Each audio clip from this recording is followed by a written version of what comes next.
আসসালামু আলাইকুম। Recipes by শিমুতে আপনাদের স্বাগতম। আপনাদের দেখাবো সহজ পদ্ধতিতে ডিম দিয়ে আলুর ডাল।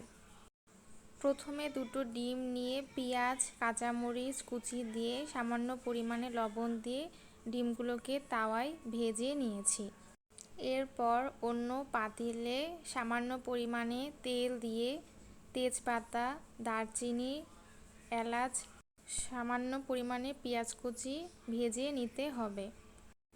ভাজা হয়ে গেলে এরপর একে একে মশলা আদা বাটা রসুন বাটা জিরা বাটা স্বাদমতো লবণ হলুদ গুঁড়া ধনিয়ার গুঁড়া এবং শুকনা মরিচের গুঁড়া দিয়ে দিতে হবে।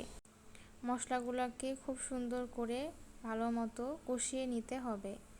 এরপর সামান্য পরিমাণে পানি দিতে হবে আর মশলাটাকে ভালো মতো কষাতে হবে। অন্যদিকে আমি আলুগুলোকে টুকরো টুকরো করে কেটে নিয়ে সেদ্ধ করে নিয়েছিলাম। এবার সেদ্ধ করা আলুগুলোকে ম্যাশ করে নিয়েছি।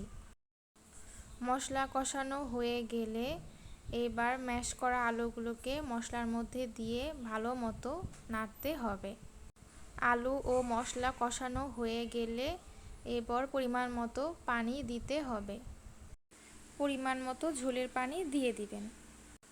ঝোলের পানিতে বলক উঠলে এবার ভেজে রাখা ডিমের টুকরোগুলোকে দিয়ে দিতে হবে। ঝোলের পানি কমে আসলে নামিয়ে নিলেই হয়ে গেল ডিম দিয়ে আলুর ডাল। বাসায় কিছু না থাকলেও খুব সহজে আলু দিয়ে ডিমের ডাল রান্না করতে পারবেন। আমাদের অনেক আশেপাশে ব্যাচেলার ভাই বোনেরা আছে, তারা খুব সহজে এই আলুর ডাল রান্না করে ফেলতে পারবেন। ডিম দিয়ে আলুর ডাল খেতেও খুব মজা লাগে। দেখেন কত সুন্দর কালার এসেছে আমার তরকারির।